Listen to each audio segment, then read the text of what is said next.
Hello everyone, welcome to Indian Current Affairs podcast channel.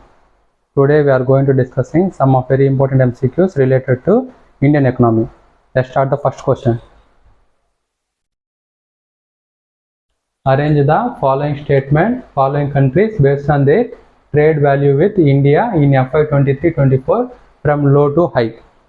So Russia, UAE, China, Saudi Arabia, United States. We have to arrange them from low to high. If you see highest is China. So topmost country we traded with in this financial year is China, and then next United States, after that UAE, then Russia, finally Saudi Arabia. So we have to arrange from low to high. Then answer to this one is Saudi Arabia, Russia, UAE, United States, China. So if you see the explanation, the correct order from low to high trade value with India in FY 23-24 is Saudi Arabia. How much we traded? 43.4 billion.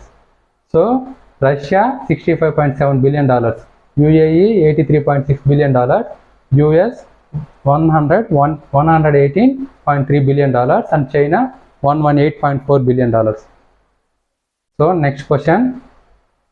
According to the report by France Nova Space Institute, commissioned by the Indian Space Research Organization, what is the projected growth of India's space economy by 2032?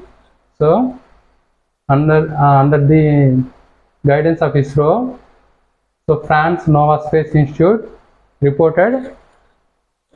published a report. So, according to that report, what is the projected growth of India's space economy by 2032? So, from 8.4 billion in 2022, 20 billion. In 2032, 8.4 billion in 2022, 44 in 2032, so 13 to 60, 6.3 billion to 30 billion.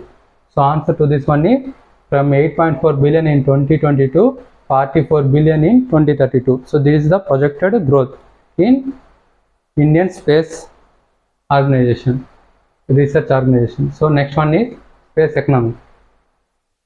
If you see the explanation, from 8.4 billion in 2022, 44 billion. So explanation, the report highlights that India's space economy is expected to grow over fivefold from 8.4 billion in 2022, 44 billion by 2032. India spent 30 billion on space sector in last 10 years. This has directly and indirectly benefited the country's economy to the extent of $60 billion.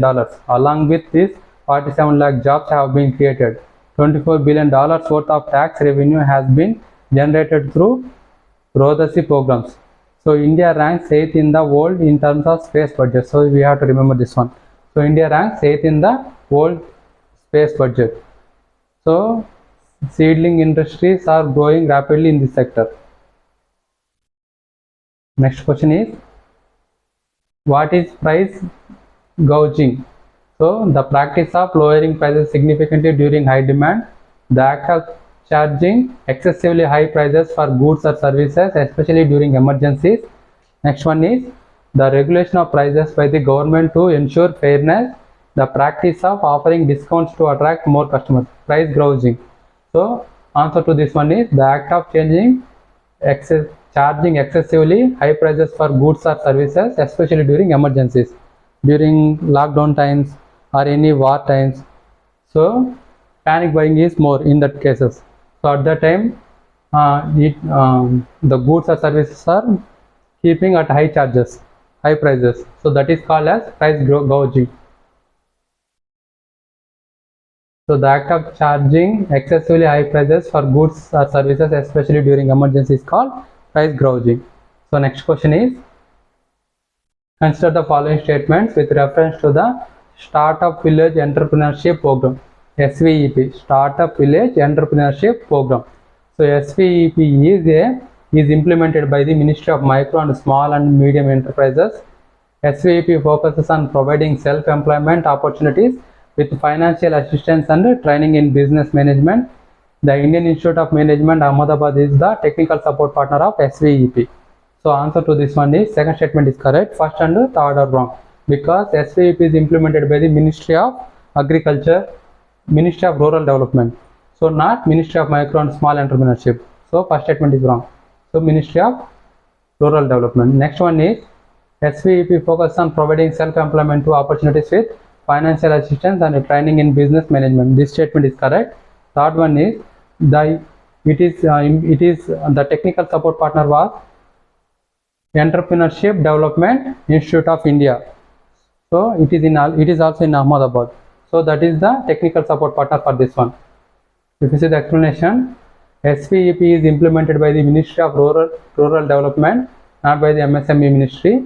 Technical support partner is the Entrepreneurship Development Institute of India, Ahmedabad, not IIM. So next question is, it is a government scheme in India that aims to provide social assistance to poor households. The scheme includes several sub-schemes, 3 of which are pension schemes, while the others provide assistance in cases such as the death of breadwinner or food security for the elderly.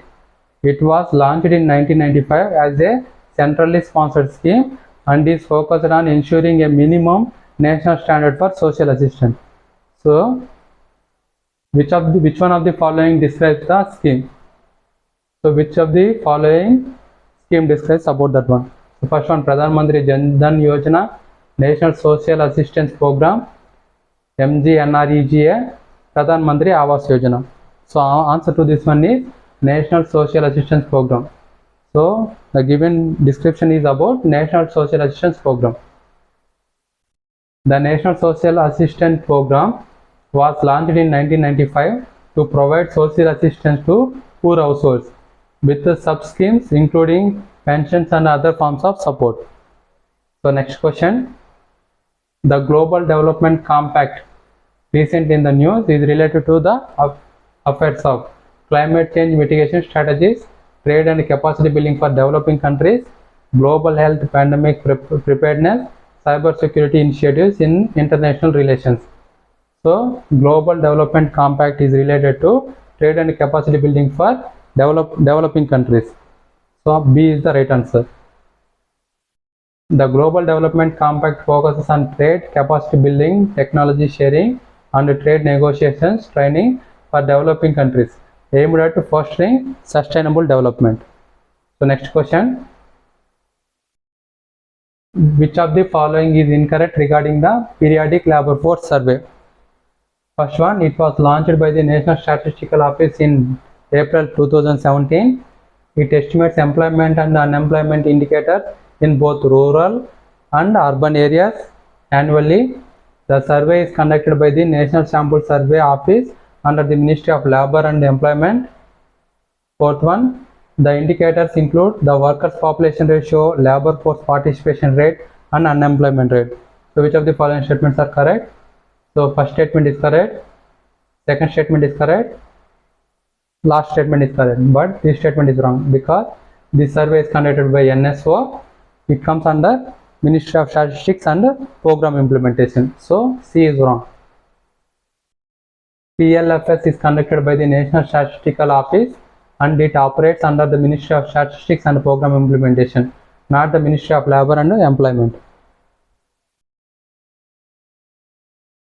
So this is the end of this today class. Thank you very much.